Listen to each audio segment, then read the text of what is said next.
На праздничном мероприятии, посвященном Международному дню семьи, заветные сертификаты на приобретение жилья участникам молодежной программы вручил глава администрации городского округа Халид Сулейманов, который подчеркнул, что поддержка института семьи была и остается приоритетной в социальной политике на всех уровнях власти. Этот праздник действительно день не только семьи, а день основы нашего государства, так я хотел бы назвать.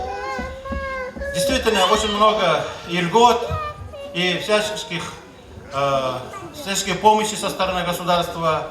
Но один из тех, наверное, оказание государством молодым семьям субсидиями, которые должны идти на приобретение жилья.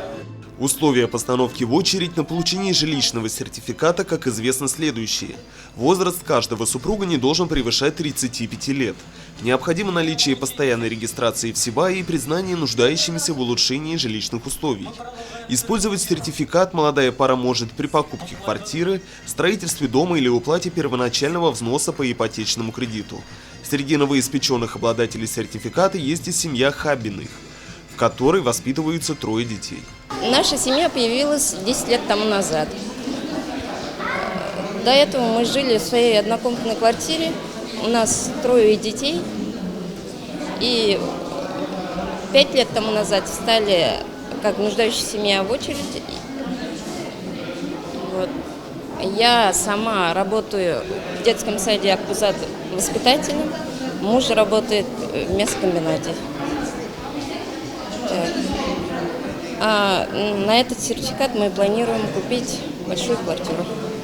На торжественном мероприятии счастливых обладателей сертификатов приветствовали участники и финалисты городского конкурса «Семья. Источник вдохновения».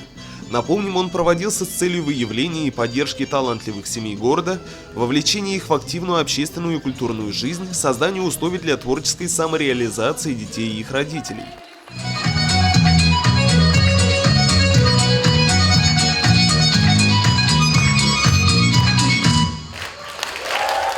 Международный день семьи в Сибае завершился ярким концертом воспитанников детской школы искусств. Маленькие артисты подготовили для зрителей свои творческие номера.